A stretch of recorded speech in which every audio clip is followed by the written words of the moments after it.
జనసేనని అలాగే బీజేపీని తీసుకురావడం జరిగింది. Welcome to A1 TV Telugu news. నేను భువన. డీటెయిల్స్ చూద్దాం. విశాఖ జిల్లా భీమిలి మండలం పరిధిలో గల తాళ్లవలస పంచాయతీలో దివంగత నేత నందమూరి తారక రామారావు స్థాపించిన తెలుగుదేశం పార్టీ 44వ ఆవిర్భావ దినోత్సవ వేడుకలు తెలుగుదేశం పార్టీ సీనియర్ నాయకులు సింగపూర్ బుజ్జిరాజు ఆధ్వర్యంలో ఘనంగా నిర్వహించారు. ఈ వేడుకల్లో భాగంగా పంచాయతీ నాయకులు తెలుగుదేశం పార్టీ జెండా ఆవిష్కరణ చేశారు. అనంతరం పార్టీ స్థాపన నుంచి పార్టీ కోసం అహర్నిశలు శ్రమించే నాయకులను బుజ్జిరాజుతో పాటు పంచాయతీ ఎంపీటీసీ కోరాడ రమణ ఘనంగా సన్మానించారు. ఈ కార్యక్రమంలో తాళ్లవలస పంచాయతీ నాయకులు, కార్యకర్తలు, అభిమానులు, ప్రజలు అధిక సంఖ్యలో పాల్గొన్నారు.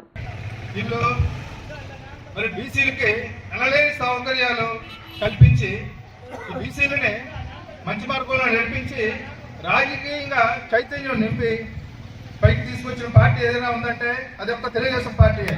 అప్పటి వరకు ఈ కాంగ్రెస్ పార్టీ ఎప్పుడు సీల్డ్ కవర్లో ఎవరిస్తే వాళ్ళే ఇక్కడ ముఖ్యమంత్రి అయ్యేవారు.